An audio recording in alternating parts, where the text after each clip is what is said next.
예수소망교회 새벽 예배 시작하겠습니다. 티모리서 7장 1절에서 3절까지의 말씀으로 멜기세덱의 반차를 쫓아오신 예수 그리스도.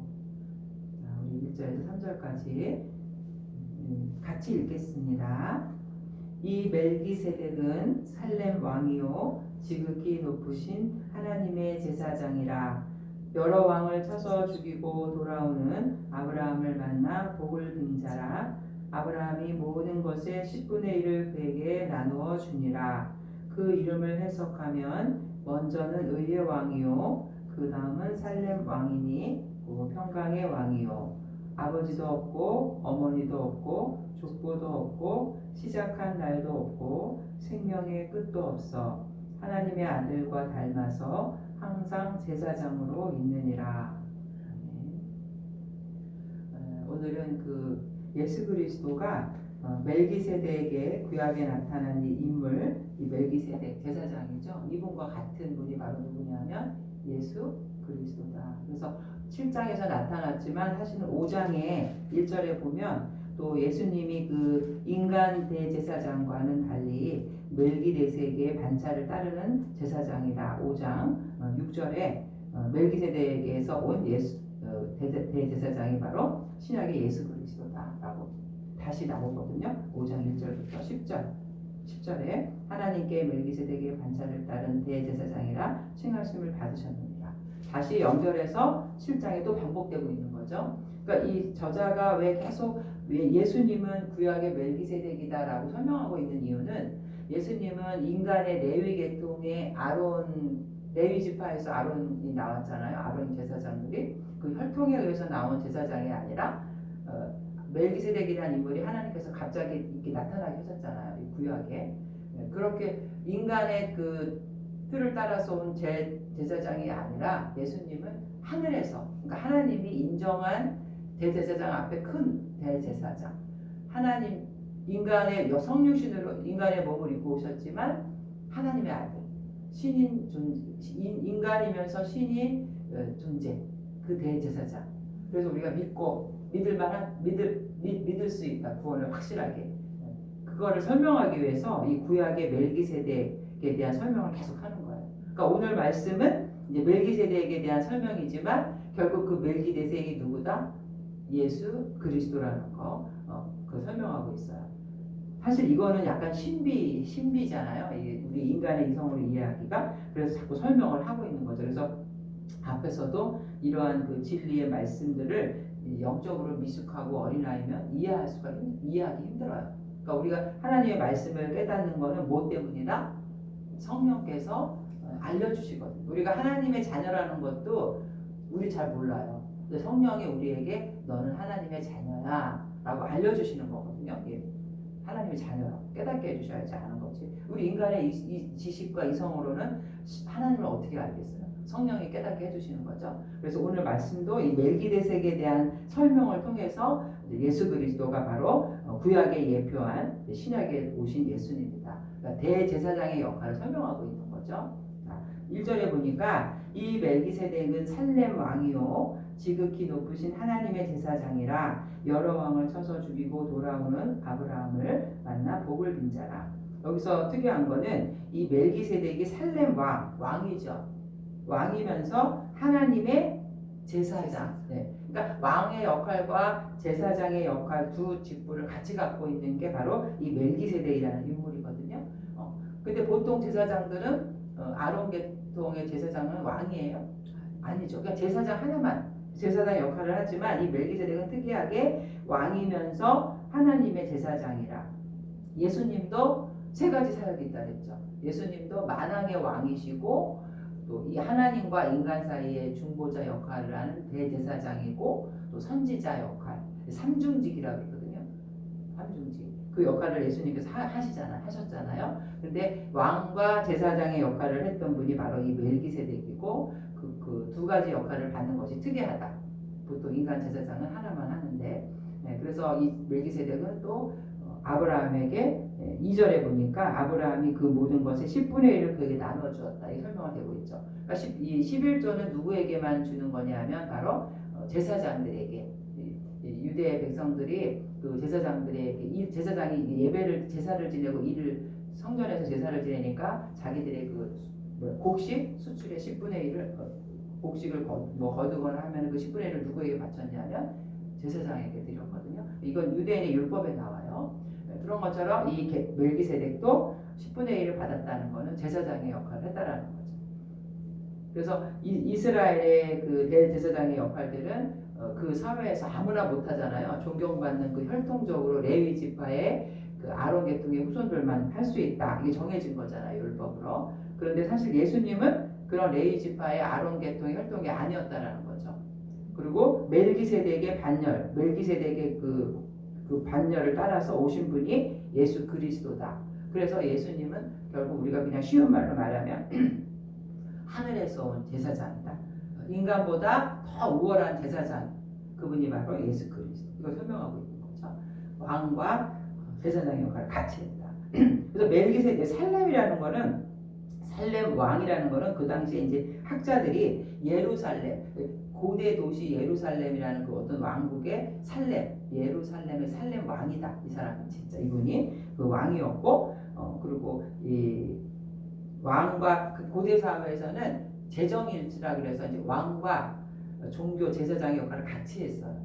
이 사람이 바로 그런 인물이라는 걸 설명하고 있는 거죠. 그래서 그 이름의 멜기세덱이라는 이름 자체가 2절에 그 이름이 무슨 뜻을 갖고 있냐면 의의 왕, 그리고 살렘 왕이라는 거는 평강의 왕, 의의 왕과 평강의 그 왕이라는 그런 이름의 뜻을 가지고 있다. 그걸 설명하고 있는 거죠. 그래서 그가 이제 모세 율법이 주어지기 전이에요. 이 7절, 이 히브리서 7장의 내용은 모세가 이스라엘 백성들에게 율법을 주기 이전에 아브라함 시대 때 나타난 제사장이에요. 그래서 이 멜기세덱은 아론이 있기 전, 아브라함이 이 멜기세덱을 있기 이전부터 있던 제사장이야. 그죠? 율법 이전의 사람이라는 거죠. 그러면서 왕이면서 제사장이었다. 그래서 이분이 바로 예수님을 예표하는 제사장이다. 근데 이제 이 사람이 갑자기 어떤 사전에 어떤 설명도 없이 갑자기 아브라함에게 나타난 거예요. 갑자기 나타나서 물론 이제 학자들은 이 사람이 고대 예루살렘이라는 그런 나라의 왕이다, 살렘 왕이다 이렇게 설명을 하는데 확실하지는 않죠, 그죠? 이 모세 율법 시대에 전이었고 추측을 해서 그렇게 설명을 하고 있는데 그래서 이 사람이 이제 아브라함이 모든 것의 10분의 1을 그에게 나눠줬다라는 거는 당시에 그 창세기 14장에 17절 20절에 보면은 아브라함이 자기 조카 롯을 포로로 잡아갔던 이국의 왕들 북부연합국 네 왕들을 추격해서 그들을 다 쳐부셔요. 그리고 이겨서 이제 전리품을 가지고 돌아갔는데 이 멜기세덱이 그때 나타나는 거거든요. 그러면서 이 아브라함을 축복해줘요. 창세기 14장 19절 읽으면 살렘왕 멜기세덱이 천지의 주제시요 지극히 높으신 하나님이여 아브라함에게 복을 주옵소서. 그러니까 이 멜기세덱이라는 왕이 이 아브라함을 축복해 준 거예요. 그렇다면 이 멜기세덱이 하나님 앞에 이 아브라함을 축복했다라는 것은 축복을 이렇게 받았다는 것은 아브라함보다 더 위치가 어떤 사람이냐면 더 높은 사람이라는 거죠. 하나님 앞에 아브라함을 위해서 축복기도 했다라는 것은 이 멜기세덱의 입장이 하나님과 이 아브라함 사이에 중보자 역할을 했다라는 거죠. 그게 바로 중보자의 역할이 바로 예수 그리스도, 하나님과 우리 인간 사이의 중보자. 지금도 하나님 보좌 우편에서 기도하고 계신 그 역할을 했다라는 거죠. 그래서 여기서 살렘 왕이다, 또 의의 왕이다, 평강의 왕이다, 이 멜기세덱이라는 이름이 해석하면 그런데 결국 여기서 11조를 받았다는 것 자체도 유대 제사장들이 자기 동족으로부터 10분의 1, 민수기 18장에 보면 이 율법이 정하는 거예요. 10분의 1을 제사장들은 받을 수 있게 하셨고 멜기세덱이 혈통적으로는 아무런 그런 관련도 없는 아브라함에게 10분의 1을 받았다는 것은 이 사람에게 그 율법에 따라서 제사장에 있던 권한을 준 건데 누가 주신 거냐? 율법에는 없는데 주셨다. 그럼 누가 준 거예요? 하나님이 주신 거. 하나님 주셨다는 거죠. 영원한 일. 그러니까 이 멜기세덱의 이런 10분의 1을 받는 역할을 통해서 바로 이것이 바로 하나님이 예수님을 우리에게 대제사장으로 세우셨다라는 거 우리가 알 수 있고 의의 왕이다, 평강이다 했을 때 의라는 말, 그리고 공의, 정의, 공정한 재판 이런 걸 나타나는 거거든요. 윤리적인 도덕적 표준을 나타낼 때 의라는 말을 써요. 근데 의의 왕, 하나님의 성품 중에 하나죠. 공정한 하나님, 공의의 하나님. 그래서 그리스도가 또 우리의 의를 위해서 이 세상에 오신 만왕의 왕, 구세주죠. 누구든지 예수님을 믿으면 하나님의 의를 얻는다. 그러니까 우리가 구원받는 거는 이 죄인으로서는 구원받을 수 없어요. 우리의 의로 구원받을 수. 우리가 잘한 게 뭐가 있어요? 맨날 죄 짓고. 근데 예수님의 의, 죄가 없으신 분이 우리를 용서해 주시면서 재판정에서 너는 죄 없다. 칭의. 그게 바로 의예요. 죄가 없다고 인정해 주시니까 구원해 주신 거죠. 정말 죄가 없는 건 아니에요. 예수님이 우리의 화목제물이 되시고 그 십자가의 구속으로 인해서 의를 얻은 거죠. 예수님의 의를 얻은 거죠. 그래서 로마서 8장 33절에 누가 능히 하나님께서 택하신 자들을 고발하리요 의롭다 하신 이는 하나님이시니 하나님이 우리를 보장해 주신 거죠. 그 의의 왕 우리를 그래서 예수님을 믿는 자들은 모두 의롭게 하신다. 의의 왕이다. 그러니까 아브라함도 믿음으로 의를 얻었다. 창세기 15장 6절에 그죠? 믿음으로 의를 얻었다. 예수님은 자기를 믿는 모든 이들을 이제 그 자기의 의로 자기가 대신 죄 때문에 죄값을 치르시고 그 의를 우리에게 주시는 거예요. 그래서 요한복음 14장 6절에도 예수께서 이르시되 내가 곧 길이요 진리요 생명이니 나를 말미암지 않고는 아버지께로 올 자가 없느니라. 우리가 어떻게 교회에 나와서 예배를 드리겠어요? 죄를 가지고 십자가 보혈의 공로 의지해서 하나님 앞에 나오고 휘장이 찢어지면서 그 의의 왕이 이 멜기세덱의 이름에 의의 왕이다. 이게 있고 결국 그것이 예수 그리스도다. 그 다음에 평강의 왕. 예수님만이 이 땅에 참 평강을 주게 오신 분이 평화의 왕이에요. 그래서 우리가 그 성탄절날 그 하늘의 영광, 땅에는 평화. 이렇게 천사들이 노래를 부르죠. 예수님이 바로 그 평강의 왕으로 오셨다는 거예요. 왜 평강의 왕이냐? 예수님이 이 땅에 오신 목적이 바로 하나님과 인간 사이의 그 원수지간의 관계를 화목한 관계로 평화의 관계로 만드신 분이에요. 히브리서 2장 14절에 자녀들은 혈과 육에 속하였음에 그도 또한 같은 모양으로 혈과 육을 함께 지니심은 죽음을 통하여 죽음의 세력을 잡은 자 곧 마귀를 멸하시며 또 죽기를 무서워함으로 한평생 매어 종 노릇하는 모든 자들을 놓아주려 하심이니 하나님과 원수가 됐어요. 죄 때문에. 자기가 예수님이 화목제물이 되심으로 우리가 하나님과의 관계가 어떻게 됐죠? 평화로운 관계, 소통의 관계. 이게 바로 평화의 왕이라는 거죠. 그래서 우리가 이사야 9장 6절에도 모사라 전능하신 하나님이라 영존하신 아버지라 평강의 왕이라 할 것입니다. 예수 그리스도가 이 땅에 평강의 왕으로 오셨다는 거죠. 그래서 이게 평화를 누리지 못하던 우리 죄인들이 예수님의 십자가 보혈로 칭의, 의롭다 인정을 받고 의의 왕이시니까 그리고 평화의 관계를 유지할 수 있도록 평강의 왕이 되셨다. 이게 바로 멜기세덱과 예수님의 공통점이라는 거죠. 설명을 하고 있는 거예요. 그래서 이 의와 평강은 누구를 통해서만 얻을 수 있냐면은 예수 그리스도를 통해서만 누구로부터 받을 수 있냐면 하나님께로부터 받을 수 있는 아주 고귀한 선물. 우리에게 어떠한 다이아몬드를 물질을 준다고 해도 이거는 안 바꾸죠. 의와 평강, 영원한 생명이니까. 그래서 또 요한복음 14장 27절도 평안을 너희에게 끼치노니 곧 나의 평안을 너희에게 주노라. 내가 너희에게 주는 것은 세상에 주는 것과 같지 아니하니라. 너희 마음에 근심하지도 말고 두려워하지도 말고. 이걸 누가 돈으로 살 수 있겠어요? 100만 원, 200만 원짜리 침대는 살 수 있어도 잠은 못 써. 돈으로 잠이 안 오죠. 그 평강이 없는데. 그러나 아무리 내 영혼이 은총 입어 중한데 좀 벗고 보니 그 어디나 초막이나 그 다 하늘나라. 내 마음에 진정한 평안을 주시는 분은 예수 그리스도밖에 없어요. 자, 마지막에 또 3절에 보니까 이 살렘 왕은 어떤 인물이었냐면 아버지도 없고 어머니도 없고 족보도 없고 시작한 달도 없고 생명의 끝도 없어. 신비한 인물이죠. 이 사람이 정말 아버지도 없고 어머니도 없다 그래서 이 땅에 살았던 인물이 아니다 이런 의미가 아니라 다만 성경에 그 족보가 나타나 있지 않다라는 거죠. 생존의 인물이 아니라는 건 아니에요. 정말 살았던 인물인데 다만 족보가 없고 기록이 없어서 이렇게 나오는 거죠. 그래서 근데도 그가 하나님에 의해서 대제사장이 되었다. 이 당시에는 이제 제사장이 되려면 조건이 있어요. 족보가 아버지는 레위 지파, 아버지는 아론의 후손이어야 돼요. 출애굽기 28장 보니까 엄마는 레위 지파의 정숙한 여인. 네, 레위기 21장. 그 세례 요한도 보면 사가랴와 엘리사벳을 데리고 아버지와 엄마의 혈통에 의해서 온 거거든요. 그러니까 유대인들에게 있어서 이 대제사장은 뭐가 중요했냐면 이 혈통, 어떤 가문에서 이게 굉장히 이게 성결한 가문에서 와야 되는데 예수님은 이런 아론의 반차를 쫓아서 대신 대제사장이 아니라 창세기에 등장하는 지극히 높으신 하나님의 제사장 누구? 멜기세덱의 반차를 따라서 오신 분입니다. 멜기세덱이 가족과 족보도 없듯이 예수님도 성령으로 잉태되시고 영원히 지금도 살아계신 그런 분. 여기서 아들과 하나님의 아들과 닮은 이 멜기세덱은 족보도 없고 생명의 끝도 없이 항상 제사장으로 있다.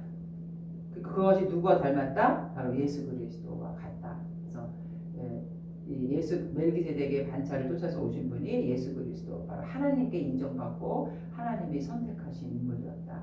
그래서 요한복음 7장 27절에도 그러나 우리는 이 사람이 어디서 왔는지 아노라. 그리스도께서 오실 때에는 어디서 오시는지 이는 아는 자가 없으리라 하는지라.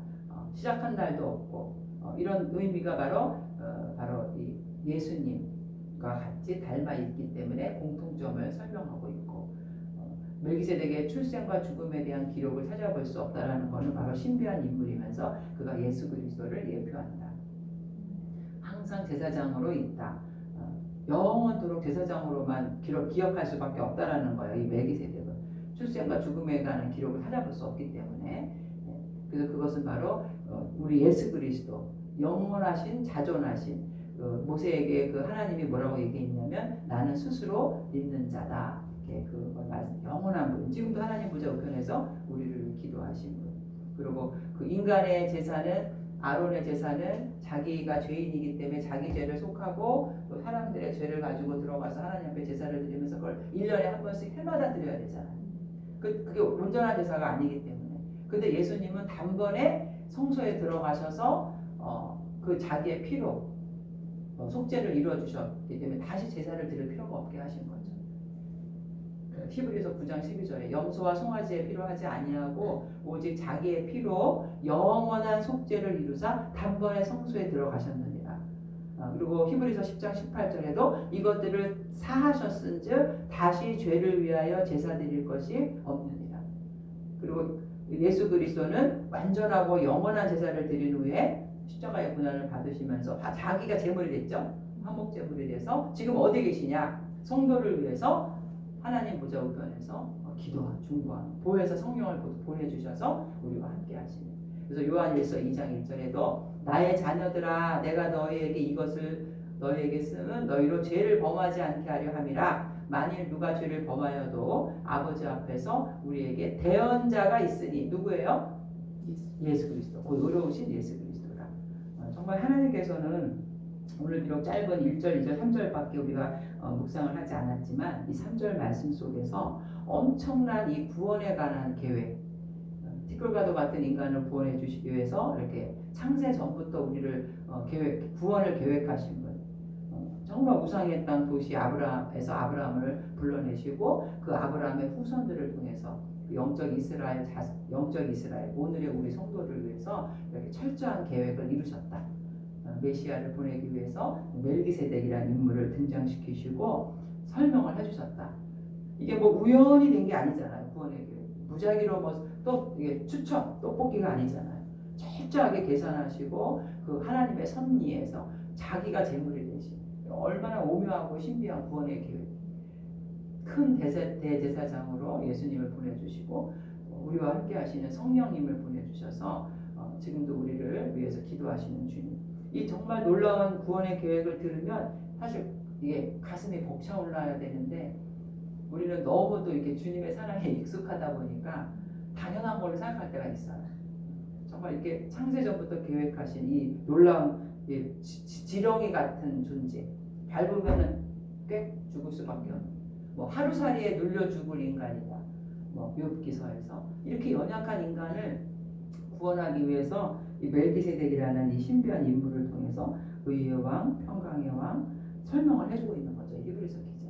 그러니까 우리가 정말 하나님께 만입이 있어도 다 뭐 찬양을 못 드리지만 우리 에베소서 1장 3절에도 찬송하리로다 하나님과 우리 주 예수 그리스도의 아버지께서 그리스도 안에서 하늘에 속한 모든 신령한 복을 우리에게 주시되 그 창세전에 그리스도 안에서 우리를 택하사 우리로 사랑 안에서 그 앞에 거룩하고 흠이 없게 하시려고 그 기쁘신 뜻대로 우리를 예정하사 예수 그리스도로 말미암아 자기의 아들들이 되게 하셨습니다. 이사야 43장 7절에 내 이름으로 불려지는 모든 자 곧 내가 내 영광을 위하여 창조한 자를 오게 하라. 그를 내가 지었고 그를 내가 만들었다. 우리 하나님의 걸작품들이죠. 네, 정말 우리는 우리가 인간의 모습으로 네가 얼마를 가졌네, 너가 어떤 사람이네, 세상적인 걸로 하나님의 형상의 인간을 평가하는 것이 아니라 정말 그 안에 그냥 만나면 주님 잘 있니? 주님을 물어봐야 돼. 성령의 그 교제를 해야 돼. 이 껍데기 아무 의미 없어요. 거더기를 걸쳤으면 이 하나님의 형상으로 지음받았고 이렇게 놀라운 구원을 베풀어 주신 인간이 왜 자꾸 허탄하고 세상적인 것으로 판단하고 무시하고 잘못된 거죠. 우리가 그 초대교회나 또 중세 그 기독교의 역사를 보면 막 노예들 신대륙을 정복해서 그 원주민들을 노예 삼고 죽이고 인간의 탐욕. 근데 그 노예들을 하나님의 형상으로 본 게 아니라 거기 같이 기독교도 같이 들어갔거든요. 복음을 전하기 위해서. 근데 이 기독교가 그냥 입을 다물고 침묵하고 있었던 거예요. 그렇죠? 막 사람들을 죽이고 막 핍박할 때도 그런 모습들이 있어요.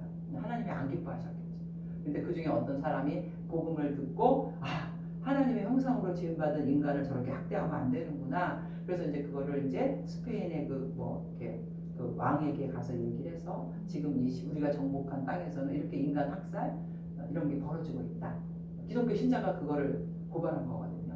그래서 우리가 정말 하나님의 형상과 영광을 지어서 인간들이 지어졌다라는 말씀을 분명하게 알고 있는 사람, 그 한 사람 때문에 그 노예 제도가 바뀌어요. 그 사람이 이제 국회의원이 됐는데 나중에 그래서 우리가 정말 우리가 어떤 존재라는지를 안다는 것이 이렇게 귀한 것이구나. 그래서 오늘도 말씀을 통해서 멜기세덱을 통해서 예수님을 설명하려고 하는 이 말씀, 귀한 말씀 오늘도 가슴에 담고 하나님의 형상으로 또 하나님을 기쁘게 하는 삶 살기를 주님의 이름으로 축원드립니다. 할렐루야. 사랑의 하나님, 구약의 멜기세덱을 통해서 예수님은 인간의 그 레위 지파 아론 계통의 혈통에서 오신 분이 아니라 하나님께서 이 하늘에서 보내신 하나님이시고 하나님의 아들이시고 우리의 그 화목제물이 되신 하나님과 인간 사이의 중보자 되신 대제사장이라는 것 다시 한번 깨닫게 하시니 감사합니다. 이렇게 완벽한 구원의 진리를 깨달은 귀한 하나님의 걸작품, 하나님의 영광을 위해 지음받은 우리들이 아직까지도 많은 사람들이 자신의 정체성을 알지 못하고 살아갑니다. 우리는 다만 이 땅에서 그 사람이 어떠한 지위를 가졌건 어떠한 모습이건 그것이 중요한 것이 아니라 구원을 받아야 될 존재라는 것입니다. 오늘도 이 구원의 복된 소식으로 인해서 삶에 어려운 문제가 있지만 그걸 극복하고 항상 기뻐하고 또 쉬지 말고 기도하고 범사에 감사하는 저희들 되게 하여 주시옵소서. 감사드리며 예수님의 이름으로 기도합니다. 아멘.